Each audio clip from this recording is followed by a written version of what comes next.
축복을 셀 때 상처를 빼고 세지 말라. 상처가 되는 경험은 우연한 사고가 아니다. 자기 존재의 방향을 찾기 위해, 즉 삶을 진지하게 살기 위해 당신이 인내심을 갖고 기다려온 기회이다. 만약 그 사건이 일어나지 않았다면 당신은 그것과 비슷한 또 다른 경험을 찾아 나섰을 것이다. 영국 시인 W.H. 오든의 말이다. 심리 상담사를 꿈꾸는 여성이 있었다. 유복한 가정에서 자란 그녀는 마음의 상처로 고통받는 사람들을 치유해주는 일을 하고 싶었다. 대학을 졸업하고 남부럽지 않은 결혼 생활을 이어가던 중 꿈을 실현하기 위해 심리 상담 대학원에 입학했다. 그리고 곧 불행이 닥쳤다. 하나뿐인 아들이 갑자기 쓰러져 병명도 모른 채 숨을 거뒀다. 아픔이 채 가시기도 전에 남편의 불륜을 알게 되었다. 비난과 원망의 소리를 외면한 채 남편은 그냥 그녀를 떠나버렸다. 그리고 10개월 후 아버지의 장례식을 치르게 되리라고는 꿈에도 생각하지 못했다. 그녀가 그토록 의지하던 언제나 바람막이가 되어준 보호자가 사라진 것이다. 목까지 차오른 슬픔을 누르며 그녀는 자신에게 일어난 일들을 되새기고 또 되새겼다. 시간을 거꾸로 돌리면 마법처럼 그들 모두가 되돌아올 것만 같았다. 이제 그녀는 누구의 엄마도 누구의 아내도 누구의 딸도 아니었다. 자신이라고 여겨온 정체성들이 모두 사라져버리자 생애 처음으로 진지하게 존재의 의문에 맞닥뜨렸다. 삶의 거센 파도가 너는 누구인가? 라는 질문을 그녀에게 던진 것이다. 그녀는 차츰 슬픔의 배경에 있는 자기 존재에 귀를 기울이기 시작했다. 거짓으로 위안받는 것보다 진실 때문에 상처받는 것이 낫다는 것도 깨달았다. 영혼이 살아나면 이런 것은 중요하지 않다. 현재 그녀는 대학원 수업과 혹독한 인생 수업을 거쳐 심리치료사로 일하고 있다. 나도 아프지만 당신은 괜찮아요? 하고 묻는 이가 바로 융이 말한 운디드 힐러, 상처받은 치유자이다. 치유는 파도로도 온다. 파도는 쓰러뜨리기도 하지만 다시 쳐서 일어나기도 한다. 몸이 칼에 베이면 육체적, 감정적, 영적 치유 시스템이 즉각적으로 동원되어 이전보다 더 활발하게 살아난다고 한다. 2차례 내한 공연을 한 피아니스트들의 피아니스트라 불리는 머레이 페라이어는 전성기인 40대 중반 예기치 않은 역경을 만났다. 악보에 오른쪽 엄지손가락을 베었는데 대수롭지 않게 여겼다가 통증이 악화되어 손가락 뼈에 변형이 생겼다. 2번이나 대술수를 받느라 몇 해 동안 피아노를 떠나 있어야만 했다. 피아니스트에게 피아노를 칠 수 없는 것은 암흑이나 다름없다. 그러나 페라이어는 이 시간 동안에 상상할 수 없을 만큼 성장했다고 말한다. 건반 앞을 떠나 처음으로 음악에 대해 폭넓게 생각할 시간을 갖게 되었고 작곡가가 무슨 생각으로 음을 적었을지 고민하면서 해답을 발견해 나갔다. 그리하여 다시 연주를 시작했을 때는 한 차원 높이 성장해 있었으며 더 명상적이고 관조적이 되어 건반 위의 음유시인으로 불리게 되었다. 재기 후 연주한 바흐의 골드베르크 변주곡은 빌보드 차트에 15주나 오르는 사랑을 받았다. 그의 연주에는 고난을 이겨낸 인간이 신에게 감사드리는 마음이 담겨 있다. 베토벤의 월광 소나타에 대해 프라이어는 가슴 시린 해석을 내린다. 많은 학자들이 월광 소나타는 달빛과는 상관없다고 사람들이 만들어낸 이야기라고 생각했다. 그런데 한 경매에서 이 곡을 작곡하기 직전 베토벤이 쓴 에올리언 하프를 사야겠다는 메모가 발견되었다. 바람이 하프의 현에 닿아 소리를 만들면 바람의 신 아이올로스가 음악을 연주한다고 생각되는 것이 에올리언 하프이다. 로미오와 줄리엣처럼 젊은 연인이 세상을 떠나면 달빛만 있는 행성에 간다는 전설이 있다. 이들이 사는 고독한 섬과 같은 슬픔이 에올리언 하프를 울려 우리에게 전달된다는 생각을 베토벤은 월광 소나타에 담은 것이다. 모든 상처에는 목적이 있지 않을까? 어쩌면 우리가 상처를 치료하는 것이 아니라 상처가 우리를 치료하는지도 모른다. 상처는 우리가 자신의 어떤 부분을 변화시켜야 하는지 정확히 알려준다. 돌아보면 내가 상처라고 여긴 것은 진정한 나를 찾는 여정과 다르지 않았다. 삶의 그물망 안에서 그 고통의 구간은 축복의 구간과 이어져 있었다. 축복은 프랑스어 상처 입다와 어원이 같다. 축복을 셀 때 상처를 빼고 세지 말아야 한다.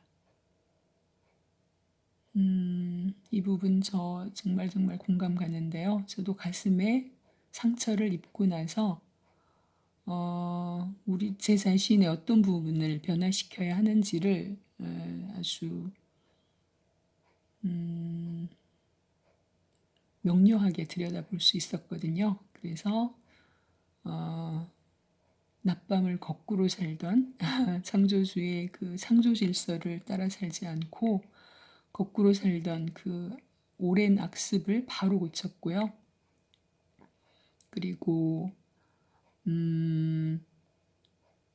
어떤 음식들을 먹고 어떤 음식들을 먹지 말아야 하는지 그런 기준들도 정확히 알아서 식습관도 정말 많이 바뀌었고 그리고 무엇보다도 마음의 습관까지 어떤 마음을 지켜내야 하는지에 대한 그런 지혜들을 가슴에 입은 상처를 통해서 제가 다 바로잡을 수 있었거든요. 그래서 삶의 그물망 안에서 그 고통의 구간은 축복의 구간과 이어져 있다. 축복은 프랑스어 상처 입다와 어원이 같다. 축복을 셀 때 상처를 빼고 세지 말아야 한다. 라는 이 표현들이 너무나 가슴에 와닿습니다. 이 상처로 인해서 저는 매일 정말 수십 번 감사합니다를 외치고 사는 축복의 삶을 오히려 살게 됐거든요.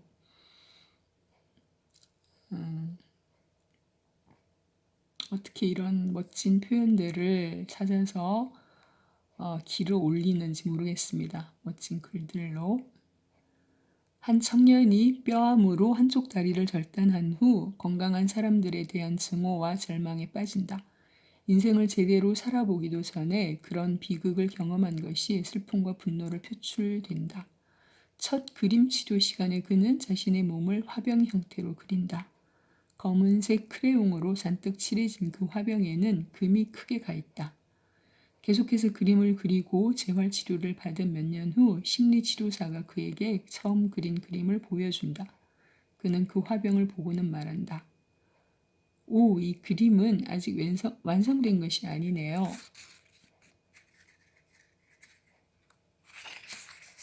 심리치료사가 그림을 완성해 보라고 제안하자 그는 손가락으로 그 금들을 가리킨다.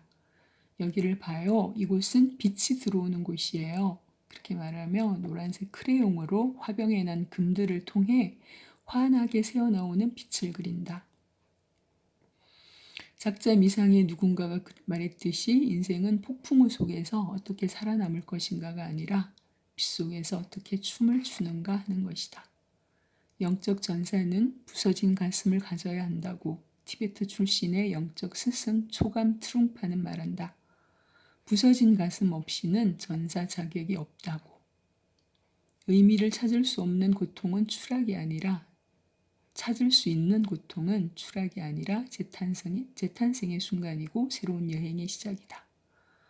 의미를 찾을 수 있는 고통은 추락이 아니라 재탄생의 순간이고 새로운 여행의 시작이다. 가톨릭에서는 이 고통을 펠릭스 쿨파, 행운의 추락이라고 표현한다. 상처가 구원으로 인도하기 때문이다. 아메리카 원주민 중 라코타 수우족은 고통을 겪고 슬픔에 잠겨 있을 때 신과 가장 가까워진다고 믿었다. 아플 때 에고의 껍질이 부서지기 때문이다. 그래서 상처받고 고통받는 사람을 신성한 존재로 여기고 그 사람에게 자신들을 대신해 기도해 줄 것을 부탁하곤 했다. 다른 누구보다도 그 사람의 기도가 그 신에게 가닿을 만큼 절실하고 강력하기 때문이었다. 베트남 출신의 승려 틱나타는 말한다. 오래전 나는 폐에서 피가 나는 바이러스에 감염되었다. 나는 수시로 피를 뱉어야만 했다. 그런 폐를 가지고 숨쉬는 것은 무척 힘들었고 숨쉬는 동안 행복해지는 것도 어려웠다. 치료 후 폐가 완치되었고 호흡이 훨씬 나아졌다. 지금 숨을 쉬면서 나에게 필요한 것은 폐가 세균에 감염되었던 때를 기억하는 일이다. 그리고 내가 쉬는 매번의 숨마다 너무 맛있고 너무 좋다. 삶이 우리를 밖으로부터 안으로 불러들이는 방법이 상처가 아닐까? 상처 없이 진정한 나를 발견할 수 있고 삶의 방향을 찾을 수 있으면 더없이 좋을 것이다. 하지만 영혼은 스스로 고난이 필요한 시기를 아는 듯하다. 우리의 삶이 상처보다 크다는 것도. 우리의 삶이 상처보다 크다는 것도.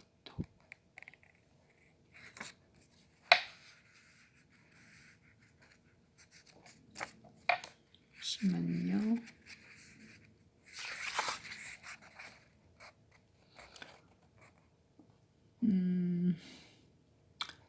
좋은지 나쁜지 누가 아는가? 이 책의 제목인데요.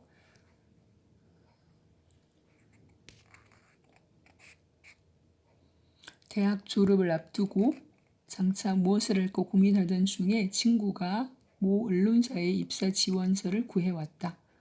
그는 함께 지원하자며 내게도 한 장 내밀었다. 잘하면 외국 특파원으로 나갈 수도 있다는 친구의 말이 결정적이었다. 우리는 운이 좋으면 히말라야로 취재를 떠나 성자나 외계인과 인터뷰하는 특종을 터뜨릴 수 있을지 모른다고 농담을 하며 열심히 지원서를 작성했다. 그런 우스갯소리를 한 것은 미래에 대한 불안감을 잊기 위한 나름대로의 전략이었다. 필기시험은 열흘 뒤였다. 지금도 서울 북악터널 부근에 있는 국민대학교 앞을 지나갈 때면 그때의 일이 떠오른다. 시험장이 그곳이었다. 어떤 과목이든 자신 있다고 큰소리치면서 곰팡내 나는 월세방에서 밤새워 예상 문제집을 풀었다. 드디어 시험일인 일요일 설레는 가슴을 안고 아침 일찍 시험장에 도착했다. 그런데 학교가 이상하리만치 고요했다. 시험 장소를 가리키는 화살표 방향을 따라 강의실로 가니 텅 비어 있었다. 정문으로 다시 가서 물었더니 수희 아저씨가 이상한 눈으로 존 레논처럼 생긴 장발의 청년을 쳐다보며 시험은 오늘이 아니라 어제였다고 했다. 날짜를 착각한 것이다. 망연자실 서 있다가 수희 아저씨의 눈초리가 하도 강렬해 학교 앞 골짜기에 있는 국밥집으로 가서 아침부터 혼자 술을 마셨다. 사회에 편입될 수 없는 천형을 받은 자신을 한탄하며 인생이 첫 구간부터 막혔다는 불길한 생각을 지울 수 없었다. 그날 정릉에서 종로까지 비틀거리며 걸어와 조계사 법당에서 여자인지 남자인지 모르게 긴 머리로 가리고서 부처님께서라는 척 엎드려 잠이 들며 나는 생각했다. 이것은 다른 인생을 살라는 하나의 계시라고. 세상 속에서 살되 세상에 소속되지는 말자고. 그렇게 시험 날짜를 착각해 외계인과의 인터뷰는 물거품이 되었지만 훗날 히말라야 여행은 농담처럼 현실이 되었다. 만약 우리가 전체 그림을 볼 수 있다면, 전체 이야기를 안다면 지금의 막힌 길이 언젠가는 선물이 되어 돌아오리라는 것을 알게 될까? 만약 우리가 전체 그림을 볼 수 있다면, 전체 이야기를 안다면 지금의 막힌 길이 언젠가는 선물이 되어 돌아오리라는 것을 알게 될까? 그것이 삶의 비밀이라는 것을. 우리의 가슴을 뛰게 하는 것은 지나간 길이 아니라 지금 다가오는 길이다. 한 남자가 큰 회사의 사환에 지원했다.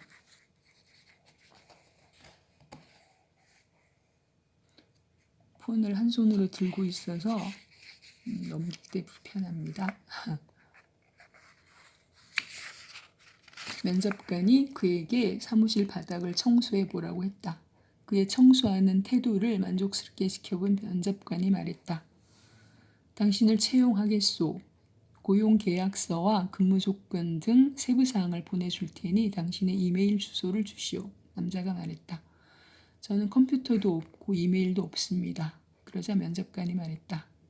이메일이 없다면 당신은 존재하지 않는 것이나 마찬가지요. 미안하지만 우리 회사는 존재하지 않는 사람을 고용할 순 없소. 남자는 희망을 잃고 그곳을 떠났다. 무엇을 해야 할지 알 수 없었다. 주머니에는 단돈 10달러가 전부였다. 고민하던 그는 과일 도매상에 가서 10달러짜리 토마토 한 상자를 샀다. 그리고 집집마다 다니며 그 토마토를 팔았다. 2시간도 안 돼 그는 전 재산을 2배로 만드는 데 성공했다. 같은 날 그 일을 3차례 반복한 결과 80달러를 주머니에 넣고 집에 돌아갈 수 있었다. 이런 식으로 살아갈 수 있다는 것을 깨달은 남자는 아침 일찍부터 밤 늦게까지 날마다 토마토를 팔았다. 매일 그의 재산은 2배 혹은 3배 늘었다. 얼마 후에는 수레를 사고 또 얼마 후에는 트럭을 샀다. 곧이어 여러 대의 배달 트럭을 구입했다. 5년 후 이 남자는 매우 큰 규모의 식품 도매업체 사장이 되었다. 성공한 남자는 가족의 미래를 위해 보험을 들기로 결정했다. 상담을 마칠 즈음 보험사 직원이 그의 이메일 주소를 물었다. 그러자 남자는 대답했다. 나는 이메일이 없소. 보험사 직원이 놀라며 말했다. 이메일도 없는데 이렇게까지 성공하셨군요. 만약 이메일이 있었다면 지금쯤 무엇이 되어 있을지 상상이나 하시겠습니까? 남자는 잠시 생각하더니 대답했다. 아마도 사원으로 일하고 있겠지요. 좋은지 나쁜지 누가 아는가? 삶의 여정에서 막힌 길은 하나의 계시이다. 길이 막히는 것은 내면에서 그 길을 진정으로 원하지 않았기 때문인지도 모른다. 우리의 존재는 그런 식으로 자신을 드러내곤 한다. 삶이 때로 우리의 계획과는 다른 길로 우리를 데려가는 것처럼 보이지만 그 길이 우리 가슴이 원하는 길이다. 파도는 그냥 치지 않는다. 어떤 파도는 축복이다. 머리로는 이 방식을 이해할 수 없으나 가슴은 안다.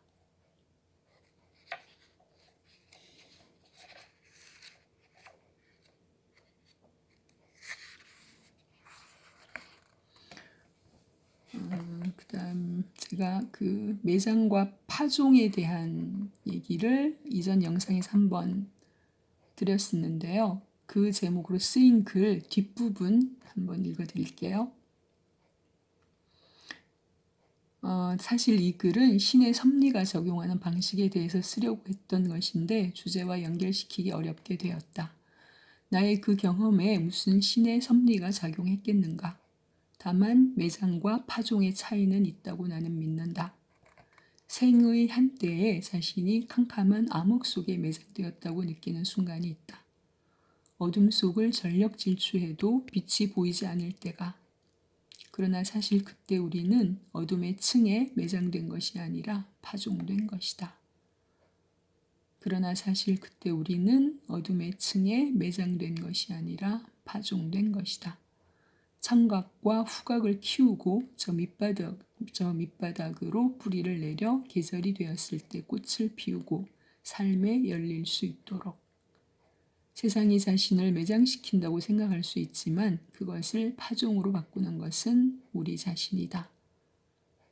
매장이 아닌 파종을 받아들인다면 불행은 이야기의 끝이 아니다. 세상이 자신을 매장시킨다고 생각할 수 있지만 그것을 파종으로 바꾸는 것은 우리 자신이다.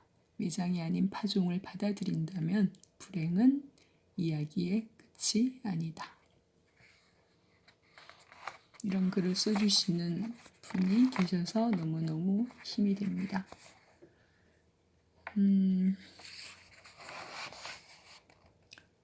아무도 보지 않을 때의 나. 나는 누구인가를 가장 잘 말해주는 것은 나의 주의나 주장이 아니라 내가 은연중에 행하는 행동 혹은 혼자 있을 때 하는 행위이다. 영혼과 의식의 문제에 있어서는 더욱 그렇다. 나 자신도 의식하지 못하는 사이에 행하는 작고 사소한 행동들이 내 몸의 리듬을 결정하고 마음의 세계를 드러내 보이며 의식을 특정한 차원과 연결시킨다. 출판사에 새로운 편집자가 인사차 찾아왔는데 마침 내가 외부에 일이 있어서 조금 늦게 돌아왔더니 내 작업실에 강아지 궁금이와 어느새 둘도 없는 친구가 되어 있었다. 무슨 말수를 걸었는지 그토록 예민한 궁금이가 벌렁 누운 채 그 편집자의 손길에 몸을 내맡기고 있었다. 내가 와도 꼬리를 흔드는 둥 마는 둥 그동안 애정 결핍이었나 싶을 정도였다. 독자가 출판사로 보내온 우편물을 전해주러 두 번째로 방문했을 때는 내가 원고를 탈고 중이어서 잠시 기다려야 했는데 그 편집자는 마당 한 구석에 쪼그리고 앉아 이제 막 봄을 뚫고 솟아오르는 수선화 씨싹들을 들여다보고 있었다. 궁금이도 그 옆에서 턱을 괴고 함께 바라보고 있었다. 그녀는 내 작업실 마당에 있는 모든 나무와 풀들에 진심 어린 관심을 보였다. 동물과 식물에 대한 그녀의 놀라운 친화력은 그녀가 누구인가를 자연스럽게 드러나게 해 새로운 편집자와 일하는 것을 주저하는 내 마음까지 스스럼 없이 열게 했다. 그 이후 15년이 지난 지금까지 내가 출간하는 거의 모든 책의 편집을 출판사와 상관없이 그녀가 담당해 오고 있다. 그 사이 궁금이는 세상을 떠나고 새 식구 천둥이가 그녀의 다리를 껴안고 두 발로 서서 따라다닌다는 점이 다를 뿐이다. 그녀는 또 내가 후원하는 인도 아이들의 장부를 정리하는 것을 돕고 있는데 해마다 큰 축제 때가 되면 나 몰래 아이들에게 옷이며 학용품 등의 선물을 보내주었다. 영어를 모르는 아이들의 이름을 적고 안부 인사까지 적어보냈다. 상형 문자 같은 힌디어 글자를 혼자 익히는 것은 쉬운 일이 아니다. 오로지 아이들을 기쁘게 해주기 위한 마음에서 우러난 행위였다. 나중에 내가 인도에 갔을 때 아이들은 앵무새 같은 눈으로 그녀의 안부를 묻느라 나는 뒷전이었다. 어떤 사람을 만날 때 마음이 열리는 순간이 있다. 나의 감각과 느낌 혹은 삶에서 경험하는 기쁨이나 두려움을 굳이 말하지 않아도 그 사람과는 나눌 수 있을 것만 같다. 그 자발적인 열림이 폭풍의 길 잃은 새 같던 우리를 연결시켜주며 그때 세상과의 거리도 가까워진다. 삶이라는 여행의 한 구간을 그런 사람과 함께하는 것은 행운이다. 심리학자 밀턴 에릭슨이 대학 등록금을 마련하기 위해 책을 팔러 다닐 때의 일이다. 하루는 농가에 가서 어느 농부에게 책을 권하자 농부는 거들떠보지도 않으며 난 아무것도 읽지 않고 아무것도 읽을 필요가 없어. 난 단지 우리 돼지들한테만 관심이 있을 뿐이야 하고 말했다. 에릭슨은 열심히 돼지를 먹이시는 동안 잠깐 옆에 서서 말씀을 나눠도 될까요? 하고 묻고는 책 이야기를 꺼냈다. 그리고 무심결에 땅바닥에서 납작한 돌멩이 하나를 주워 돼지 등을 긁어주었다. 에릭슨 자신도 어린 시절을 농장에서 보냈기 때문이다. 그러자 농부가 하던 일을 멈추고 말했다. 자네는 돼지를 좋아하는군. 돼지들이 원하는 대로 등을 긁어줄 줄 아는 사람이라면 나도 그 사람에 대해 알고 싶네. 오늘 저녁은 나와 함께 먹고 우리 집에서 공짜로 하룻밤 묵고 가면 어떻겠나? 책은 내가 사주겠네. 농부의 마음이 에릭슨의 무의식적인 행동에 반응한 것이다. 사실 우리는 날마다 본성 차원에서 타인과 접촉하고 있다. 우리 마음을 둘러싼 장벽이 그 접촉을 가로막은 것처럼 느낄지라도 우리는 늘 그 순수한 차원을 품은 채 타인을 만나고 서로를 알아차린다. 미국 시인 마야 안젤루는 썼다. 마야 안젤루 생각나세요?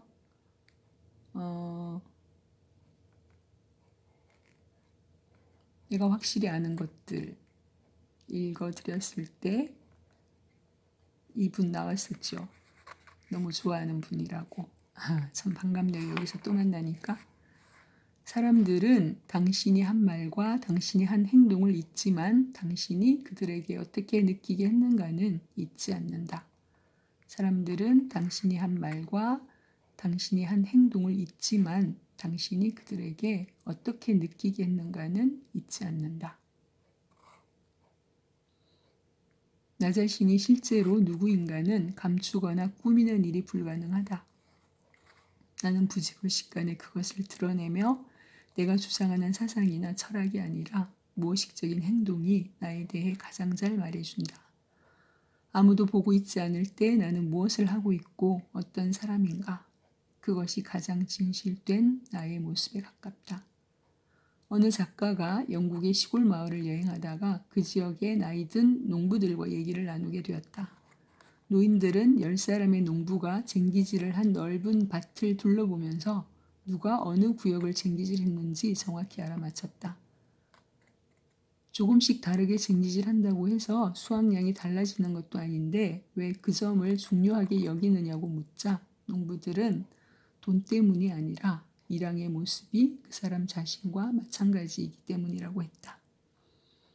작가는 그 말의 의미를 단순히 밭이 아닌 삶에 대한 것으로 받아들였다.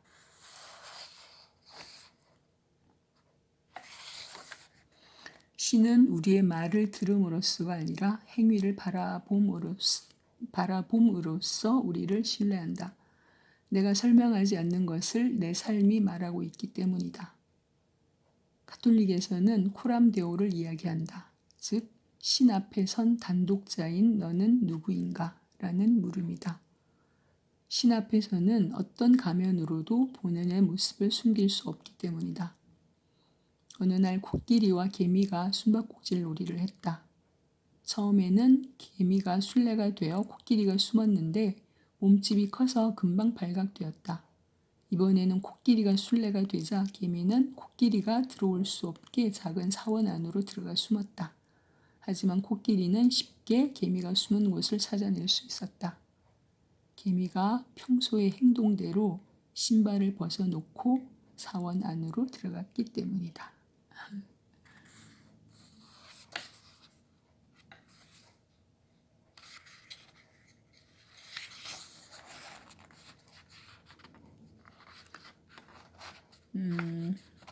나의 품사. 이 얘기도 너무너무 좋으실 거예요. 들려드릴게요. 20대에 신춘문예에 등단한 나는 몇 권의 시집으로 명성을 얻어 어딜 가나 시인 혹은 작가로 불리게 되었다. 나 역시 그것을 당연히 여겨 스스로도 자신을 시인이라고 소개한다. 그러나 시인의 품사는 삶, 사랑, 여행처럼 명사보다는 동사에 가깝다. 그 단어들은 현재 진행형일 때만 의미를 갖기 때문이다. 시를 쓰고 있을 때 나는 시인이지만 그렇지 않을 때는 시인이 아니다. 다른 작가의 책을 읽을 때는 독자이고 버스를 타면 승객이며 병원에 가면 환자이고 식당과 카페에서는 손님이다. 사랑하는 이에게는 연인, 아들에게는 아버지, 함께 사는 강아지에게는 반가운 주인이다. 그런가 하면 힌디어 선생에게는 단어를 잘 까먹는 학생이고 외국에서는 배낭여행자이다. 이렇듯 나는 시시각각 변화하는 동사이다. 고정된 나는 존재하지 않는다. 명칭은 역할에 따른 약속 명사일 뿐이다. 의사는 환자를 치료할 때만 의사이며 교수는 학생들을 가르칠 때만 교수이다. 밖에 나오면 그 역시 승객이고 길 가는 행인이며 관광객이고 손님일 뿐이다. 만약 그가 의사, 교수라는 명사로 자신을 고정시킨다면 그는 자기 규정에 갇혀 존재가 가진 수많은 가능성과 역동성을 잃는다.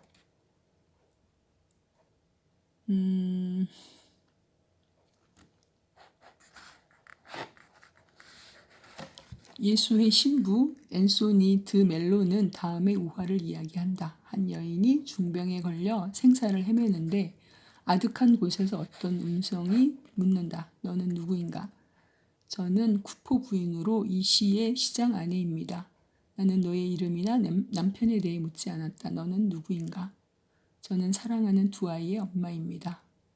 내가 누구의 엄마냐고 묻지 않았다. 너는 누구인가? 저는 초등학교 학생들을 가르치는 교사입니다. 나는 너의 직업을 묻지 않았다. 너는 누구인가? 저는 기독교인이며 남편을 잘 내조했고 열심히 일했습니다.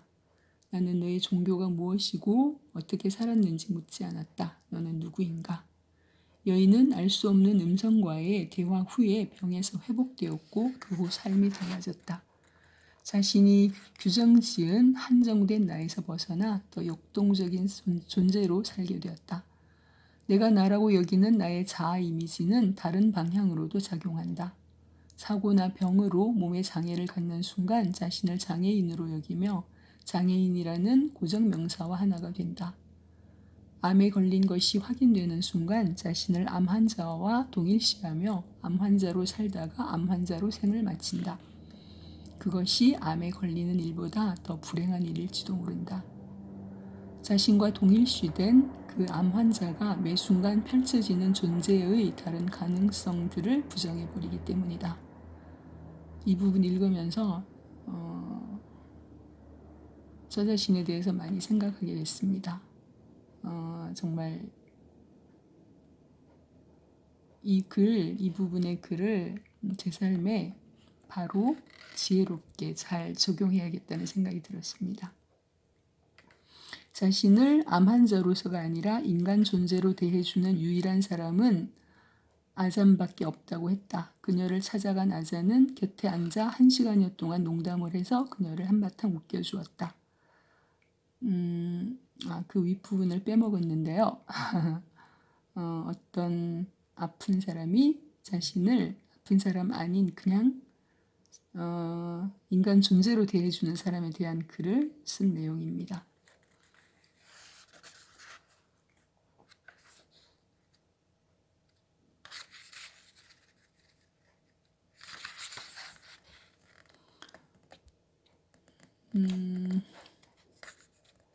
자아 이미지에 매여 있지 않을 때 진정한 자유를 느낄 수 있다. 존재하는 것만으로도 빛날 수 있어야 한다. 모든 조건, 소유, 지위를 다 떼어내도 우리의 본래 존재는 호수만큼 투명하고 바다만큼 역동적이다.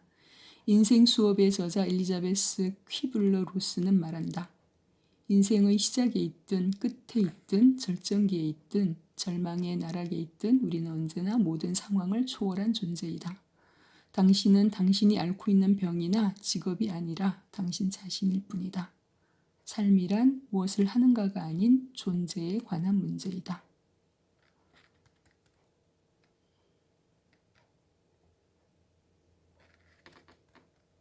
줄친 부분만 따라서 읽어볼게요. 자유롭지 못한 자아상이 여행과 현존을 방해한 것이다. 자신과 만나기 위해 고행에 가까운 트레킹을 떠난 것인데도 영적 추구의 출발은 나는 누구인가 라는 물음에서 시작된다. 그리고 이 물음은 나는 무엇이 되는가가 전제되어야 한다. 그렇지 않으면 자신이 대학 교수이고 연예인이고 부자라고 말할 것이다. 그것들은 주어진 역할일 뿐이지 존재 자체가